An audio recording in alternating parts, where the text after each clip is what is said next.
চলুন একটি হাদিস পড়ি, মন ভালো হয়ে যাবে, চোখে পানি চলে আসবে। সহিহ বুখারী ৭৫০৭ নম্বর হাদিস।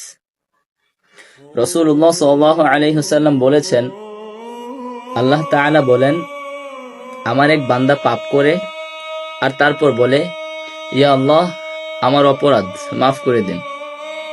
তারপর আল্লাহ বলেন, আমার বান্দা গুনাহ করেছে আর এরপর বুঝতে পেরেছে তার এক রব রয়েছেন যিনি গুনাহের জন্য ক্ষমা করতে পারেন, আবার শাস্তিও দিতে পারেন। তখন আল্লাহ তাকে মাফ করে দেয়। সে পুনরায় পাপ করে আর বলে, ও আমার রব, আমার গুনাহ হয়ে গেছে, আপনি আমাকে ক্ষমা করে দিন। এরপর আল্লাহ তাআলা বলেন, আমার বান্দা অপরাধ করেছে আর তারপর বুঝতে পেরেছে তার এক রব রয়েছেন যিনি গুনাহের জন্য ক্ষমা করতে পারেন, আবার শাস্তিও দিতে পারেন। তারপর আল্লাহ তাকে আবার ক্ষমা করে দেয়।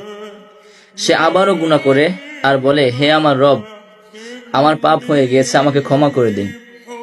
তারপর আল্লাহ তাআলা বলেন, আমার বান্দা গুনাহ করেছে আর এরপর বুঝতে পেরেছে তার এক রব রয়েছেন যিনি গুনাহের জন্য ক্ষমা করতে পারেন, আবার তার বিচারও করতে পারেন। আমি আমার বান্দাকে ক্ষমা করে দিলাম, তার যা ইচ্ছা সে তা করুক।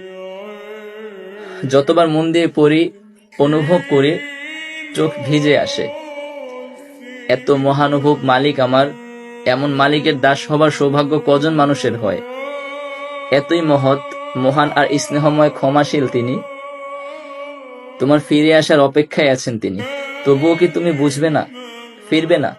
নিজের গুনাহকে নিজের এত বড় ভাবছো এখনো?